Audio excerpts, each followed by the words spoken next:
이 다니엘서 6장은 주전 6세기경 메대 사람 다리오 왕이 그 강대하던 바벨론 나라를 멸망시키고 새로운 나라, 성경에는 바사라 그러죠.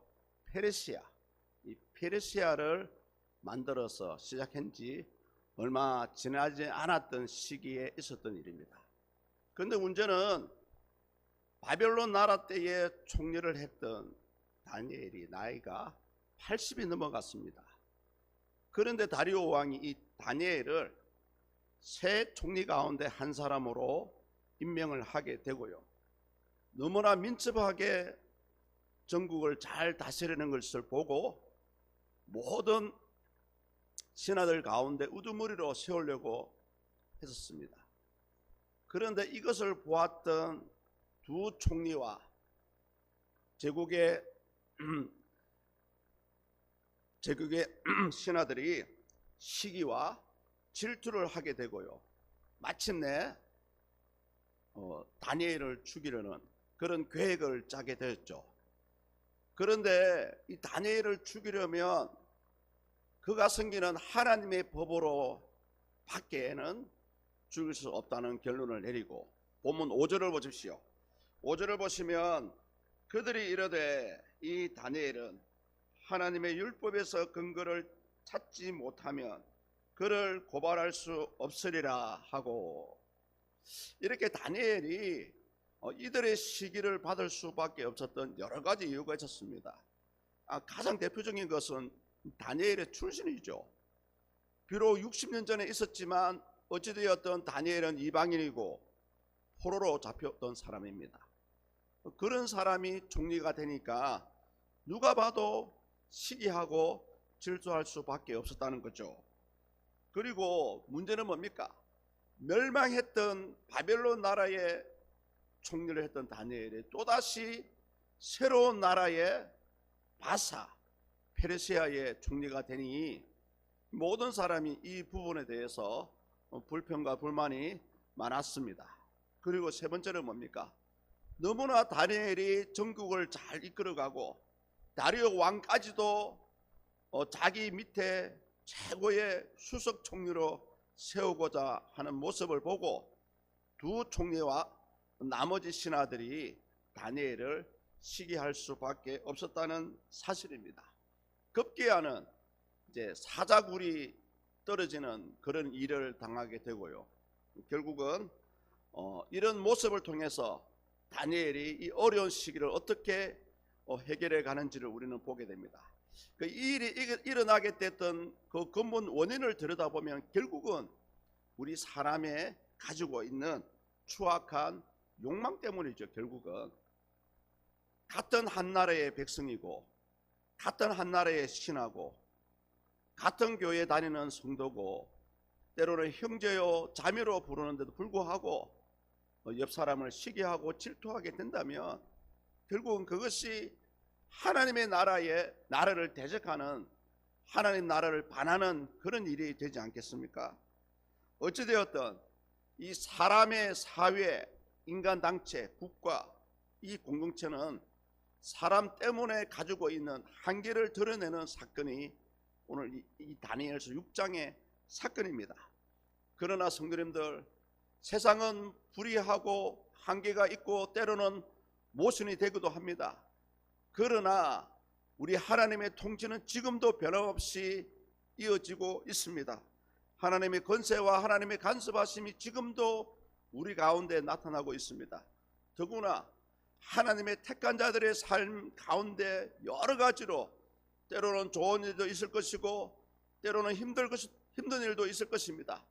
그러나 그러한 가운데서도 하나님이 지키시고 보호하심이 우리 가운데 있고요, 오늘 이 다니엘서 6장은 어떤 세상의 권세로도 어떤 사람이든지 어떤 환경이든지 예수 믿는 자들을 죽음의 길로 몰아갈 수 없다는 사실을, 또한 그러한 일을 당하게 된다면 끝내에는 하나님의 구원하심이 있다는 것을 우리에게 보여주고 있는 사건이 이 다니엘서 6장의 사건이고요, 이 다니엘이 사자굴에서 구원을 받는 사건의 내용입니다.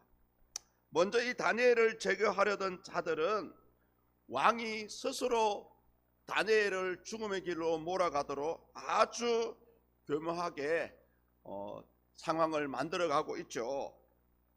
이들은 두 개의 절대적인 법을 가지고 충돌을 시켜서 이 일이 일어나게 하고 있습니다. 한 가지는 뭡니까?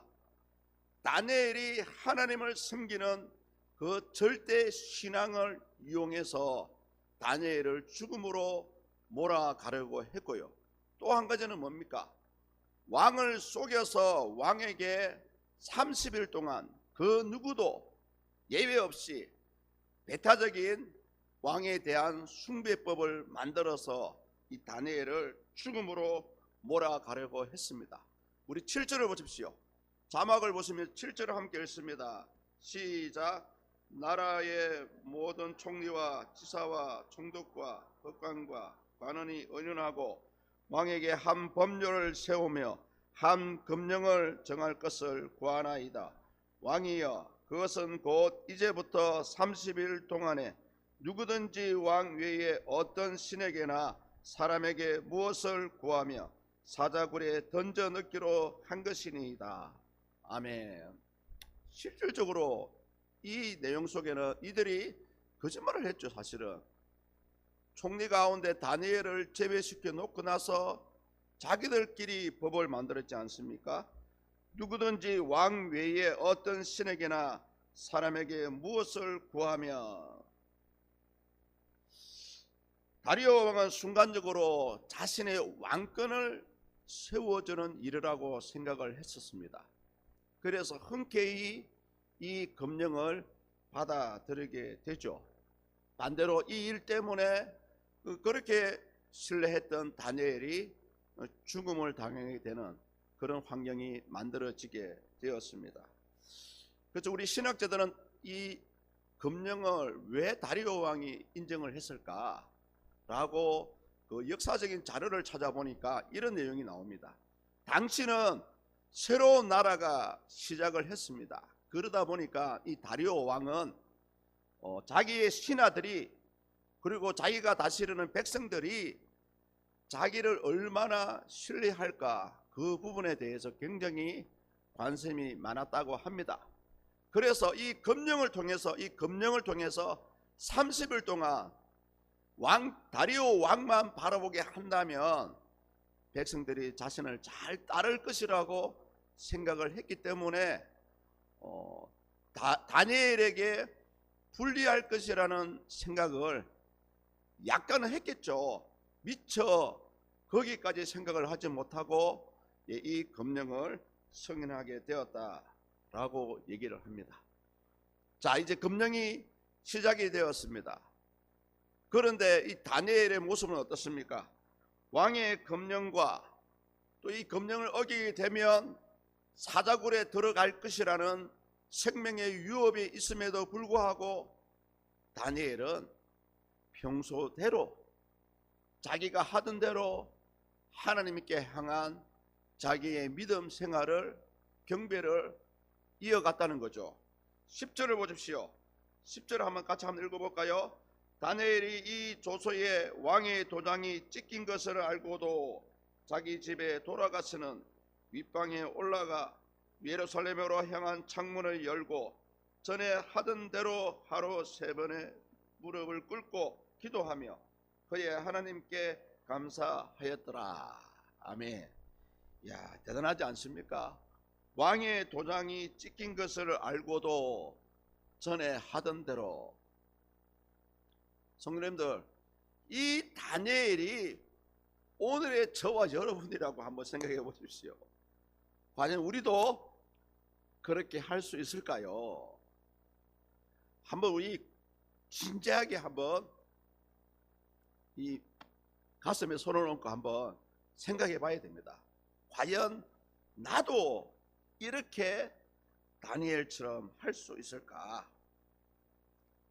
당시 다니엘은 이 금령이 자기를 향해서 자기를 타겟으로 해서 일어난 것을 알았을까요? 몰랐을까요?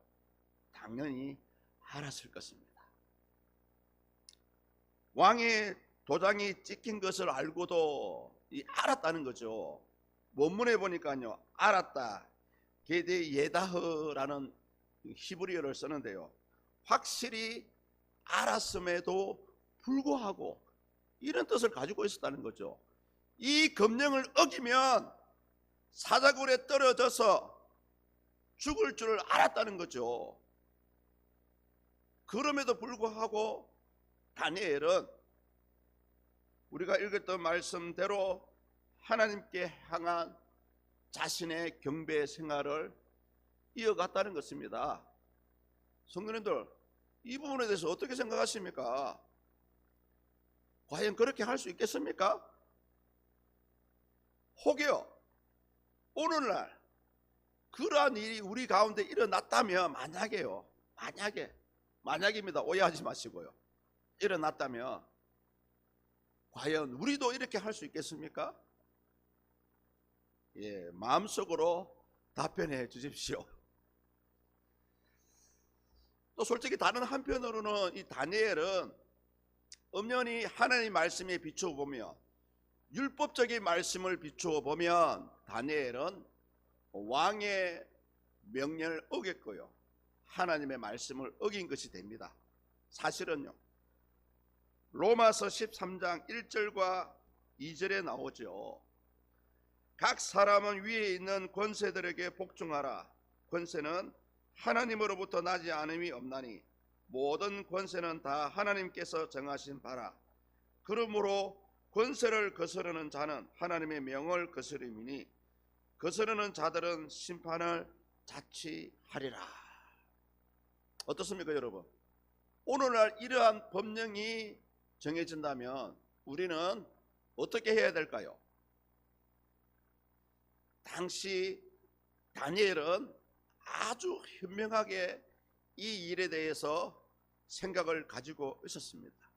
당연히 나라의 법령이 정해진다면 그 법에 따르는 것이 당연합니다. 대한민국의 법이 정해지면 저와 여러분들은 대한민국의 국민이기 때문에 그 법을 따라야 됩니다. 그러나 보십시오.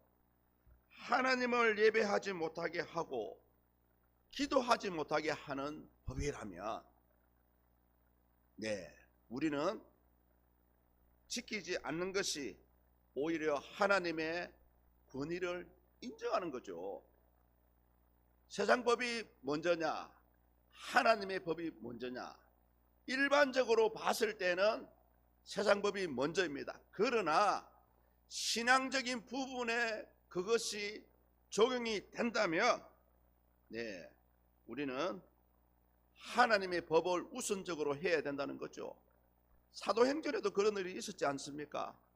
베드로와 사도들이 예수님의 십자가와 부활을 전하다가 잡혔습니다.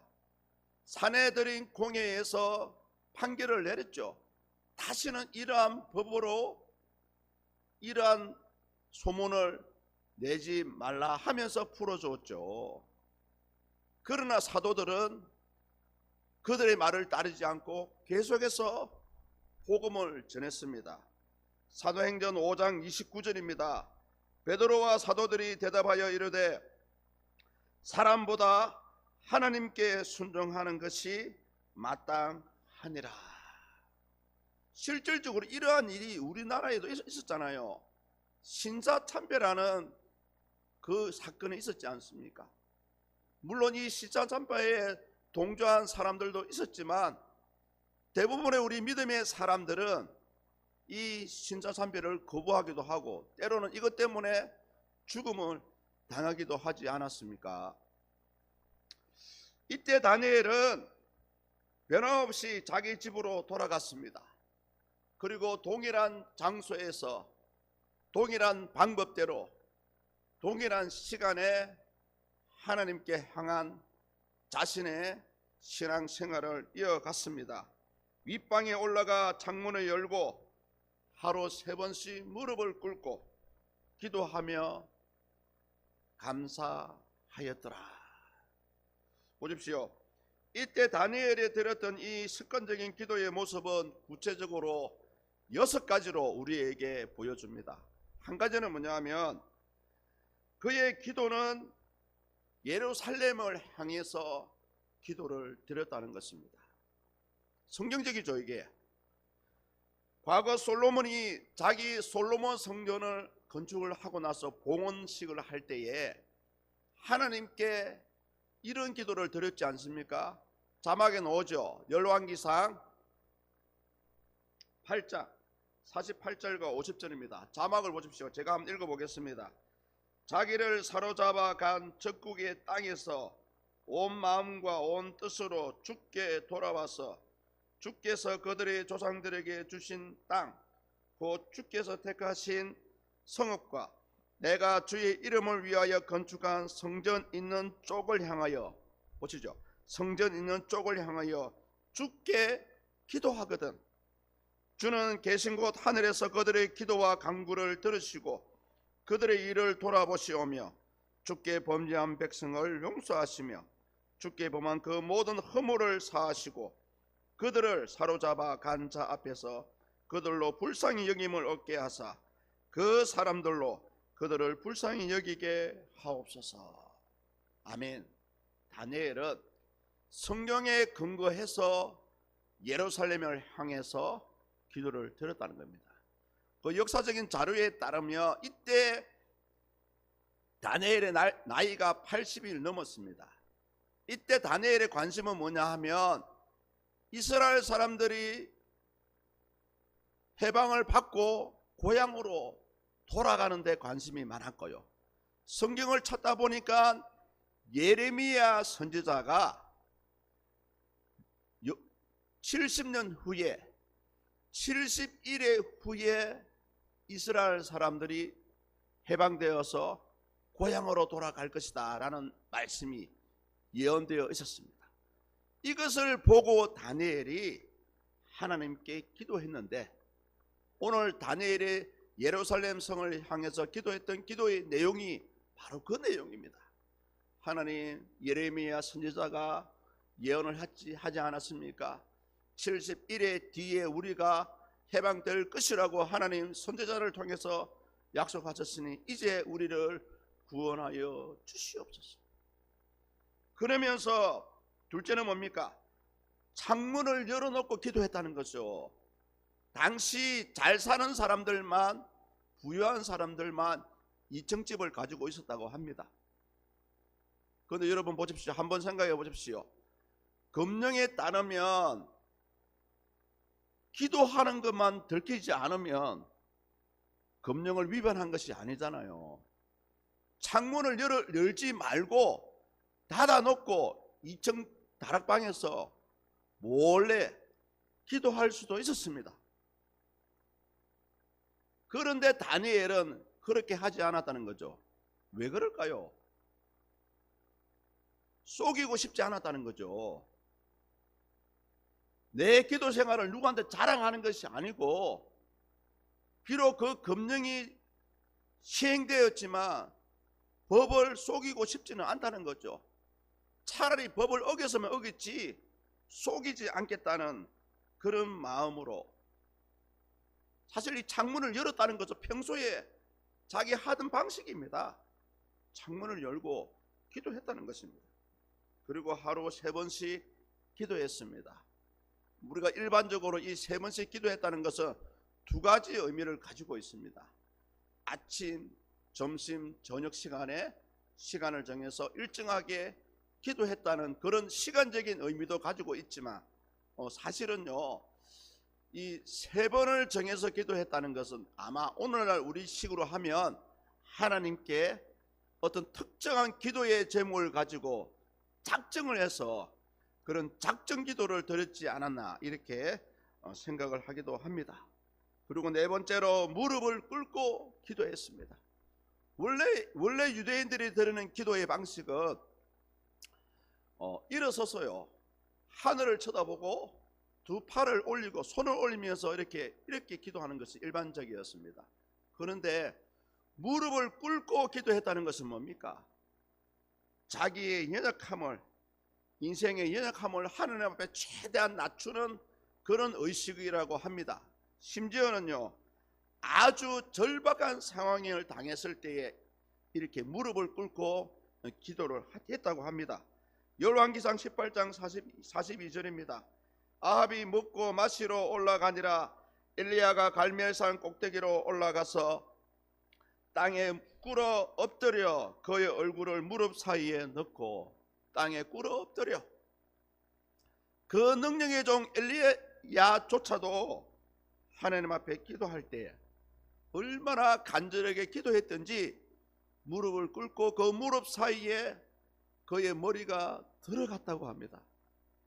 솔직히 저도 그렇게 한번 해보니까 안 되더라고요.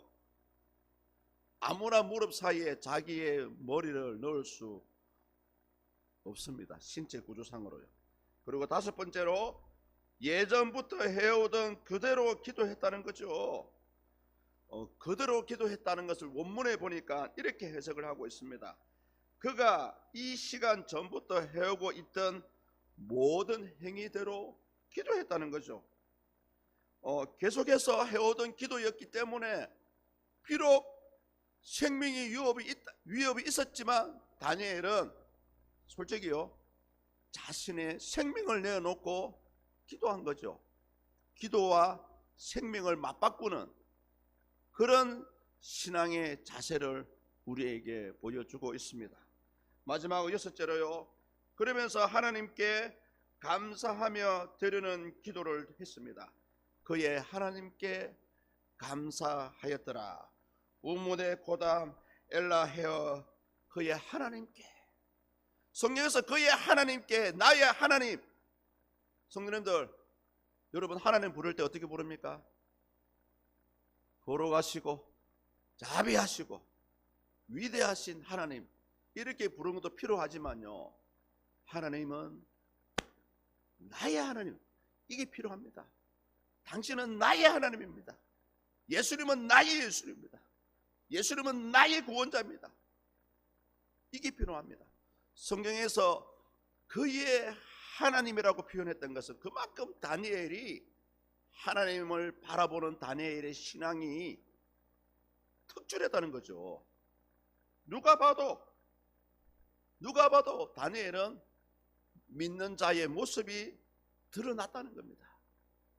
그러나 결국 세 번째로 다니엘의 행동은 이제 반대자들의 고소를 받게 되고요, 금령에 따라 다리오 왕도 어쩔 수 없이 다니엘을 사자굴에 던지게 됩니다.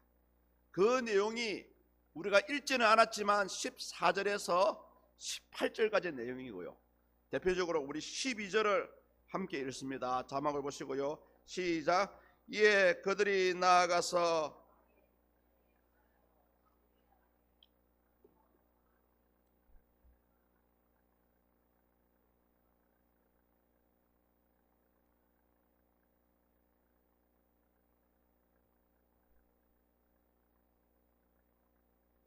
왕이 대답하여 이르되 이 일이 확실하니 메대와 바사에 고치지 못하는 규례니라 하는지라. 아멘. 이 장면은 뭐냐 하면요, 이 대적자들이 다니엘을 고소하기 직전에 한 번 더 왕을 찾아가서 혹여 왕이 변심하지 않을까 싶어서 미리 한 번 더 왕에게 이 금령에 대해서 주지시키는, 강조하고 있는 그런 내용입니다.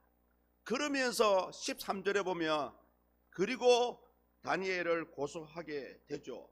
메대와 바사에 고치지 못하는 규례니라. 그러면서 13절을 보십시오. 이들이 다니엘을 어떻게 부릅니까? 총리라 부르지 않고요, 사로잡혀 온 유다 자손 중에 다니엘이, 두 총리와 나라의 고위간직 신하들이 이 다니엘을 바라보던 당시의 시각을 우리에게 보여줍니다. 이들은 이미 다니엘을 죽이려고 작정했던 사람들이죠. 그러니까 이미 60년 전에 있었던 일이죠. 포로는 그것도 바벨론 시대의 포로로 잡혀온 거잖아요. 다리오 왕과는 아무 상관이 없습니다. 바사, 페르시아와는 아무 상관이 없는 일이에요. 그럼에도 불구하고 이들은 60년 전에 있었던 포로 포로에 대해서 다니엘을 그렇게 지칭하고 있지 않습니까? 포로로 잡혀온 유다 자손 중에서 다니엘이. 그런데 이 다리오 왕은 그제서야 14절에 보면 자신의 실수를 깨닫게 됩니다. 근심하여라는 말이 나오죠. 심히 근심하여. 이것은 뭐냐면 이 다니엘을 죽이는 일이 대적자들이 벌였던 일이라는 것을 그제서 깨닫게 되었던 일이고요. 자기 자신의 실수 때문에 몹시 불쾌했다는 겁니다. 몹시 불쾌했다는 거죠.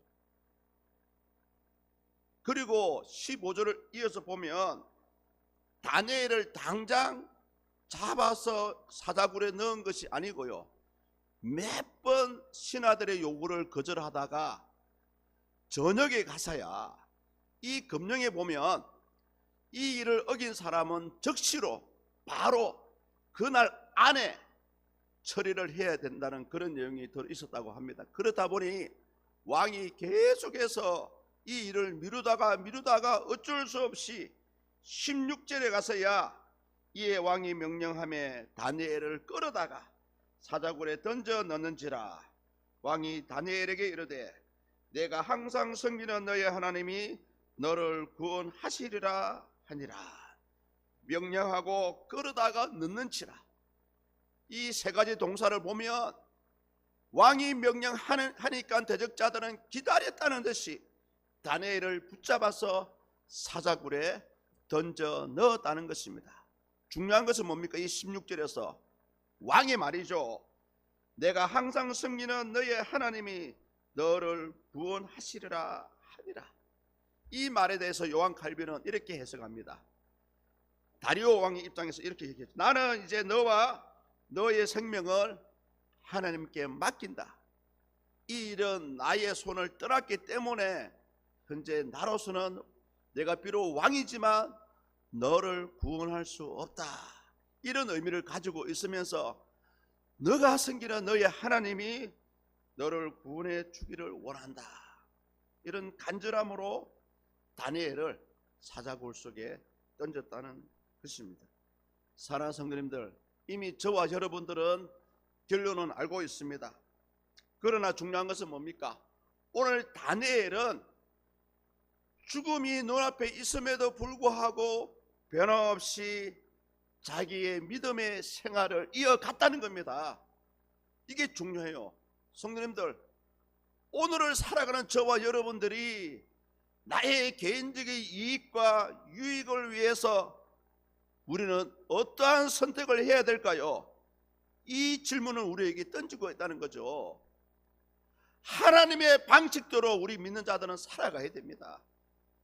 여러분이 하시는 농사도 마찬가지입니다. 직장일도 마찬가지입니다. 사업의 일도 마찬가지입니다. 하나님의 방식으로 살아갈 때에 그것이 하나님을 기쁘시게 하는 것이고요, 그것이 하나님께서 저와 여러분들을 축복해 줄 수 있는 근거라는 거죠. 아멘입니다. 그 결과 가운데 다리오 왕이 다니엘이 살아나는 것을 보고 행했던 일을 생각해 보십시오. 사실 다리오 왕도 이방인입니다. 하나님을 믿는 자가 아니에요. 갈대아 사람입니다. 바벨론 지역에 살던 사람이에요.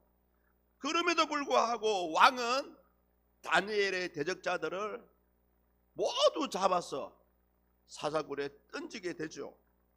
그리고 아주 중요한 사건을 우리에게 보여주고 있습니다. 온 땅에 조서를 만들어서 발표를 하는데요, 그 조서 내용이 뭡니까? 살아계신 하나님이란 내용을 가지고 있는 선포를 하고 있죠. 사실 오늘 이 다니엘서 6장 중에 가장 중요한 말씀이 이 부분입니다. 26절과 27절인데요 우리 자막을 보시면서 함께 읽습니다. 내가 이제 조서를 내려놓으라. 내 나라 가날 아래에 있는 사람들은 다 다니엘의 하나님 앞에서 떨며 두려워할지니 그는 살아계시는 하나님이시요 영원히 변하지 않으실 이시며 그의 나라는 멸망하지 아니할 것이요 그의 권세는 무궁할 것이며 그는 구원도 하시며 그는 전내기도 하시며 하늘에서든지 땅에서든지 이적과 기사를 행하시는 이로써 다니엘을 구원하여 사자의 입에서 벗어나게 하셨음이라 하였더라. 아멘. 사랑하는 성도님들, 오늘 이 다리오 왕조차도 하나님을 어떻게 부릅니까? 살아계신 하나님. 성도님, 여러분들에게 하나님은 어떤 분이십니까? 한번 생각해 보십시오. 우리 하나님은 살아계신 분입니다. 그리고 당신의 백성을 죽음에서 구원해 주시는 분입니다. 혹여 우리의 연약함으로 인해서 또 이 땅에 살아가다 보면 힘든 일을 당하기도 하고요, 때로는 죽음을 당하기도 합니다. 때로는 죽음의 직전의 상황에 있을 수도 있어요. 그러나 중요한 것은 뭡니까? 우리 하나님은 저와 여러분들을 끝까지 포기하지 아니하시고 우리를 이끌어 가시는 분이고요, 그래서 예수님을 이 땅에 보내주셨지 않습니까? 죄와 죽음과 사망 가운데 살아가는 우리를 살리시기 위해서 지금도 우리 하나님은 우리를 위해서 일하시고 계시는 분입니다. 사랑하는 성도님들, 다시 한번 오늘 이 다니엘의 신앙의 자세를 통해서 우리의 신앙의 자세도 한번 다니엘과 같이 한번 만들어가면 좋겠습니다. 무엇보다 지조 있는 신앙의 자세가 필요하지 않습니까? 비록 칼이 여러분을 찌른다고 할지라도 우리의 신앙에 대한 이 고백만큼은, 우리의 신앙만큼은 이제는 놓치지 말아야 됩니다. 죽으면 죽으리라는 에스더의 고백이 그냥 나온 것이 아니잖아요. 그만큼 우리가 믿는 이 신앙, 저와 여러분들이 믿는 이 하나님 예수 그리스도가, 이 구원의 은혜가 그만큼 값지다는 거죠. 오늘 우리 장로님께서도 그런 기도를 하지 않았습니까? 우리 신앙이 얼마나 값진 것인데도 불구하고 주님, 우리는 그러한 이 값진 이 신앙을 귀하게 여기지도 않고 우리 마음대로 살아갈 때가 너무나 많았습니다. 성도님들, 다시 한번 이 다니엘의 신앙은요, 자기의 목숨조차도 아깝지 않고 하나님을 믿는 신앙이 다니엘의 신앙입니다. 그러한 지조 있는 신앙을 가지시면 좋겠고요, 그리고 이제는요 우리 개인의 삶을 위한 것보다 이제는 하나님을 위한 삶을 좀 살아갈 필요가 있어요. 하나님을 위한 삶을 좀 살아갈 필요가 있다니까요. 물론 열심히 농사를 지으시고요, 열심히 가축을 기르시고 열심히 직장생활을 하십시오. 그거는 당연합니다. 그러나 그러한 열심들이 결국은 하나님을 위한 일이 될 때에 그것이 하나님께 영광이 되고요, 그 일로 인해서 예수 그리스도 이름이 이 온 땅에 널리 전파되는 것입니다. 왜 저와 여러분들을 이 광활 지역에 살게 하셨고, 왜 학당교회에 다니게 하셨고, 왜 이 지역을 벗어나고 싶은데 벗어나지 못하고 이 지역에 잡혀 있습니까? 단 한 가지 이유밖에 없습니다. 저와 여러분들을 통해서 이 광활 지역을 살리시기 위해서 그런 거예요. 이 광활 지역을 살리시기 위해서. 20개 가까이 있는 부락이 있다고 그러는데요, 아직 저도 20개까지는 다 가보지는 못했네요. 성도님들, 저와 여러분들의 삶의 이유를 이제는 이 땅에 두지 마시고요, 나의 삶의 이유를 하늘에 둘 수 있기를 주의 이름으로 축복합니다. 그래서 저와 여러분들을 통해서 살아계신 하나님이 나타나고 살아계신 하나님이 자랑되어질 수 있기를 예수 그리스도 이름으로 축복합니다.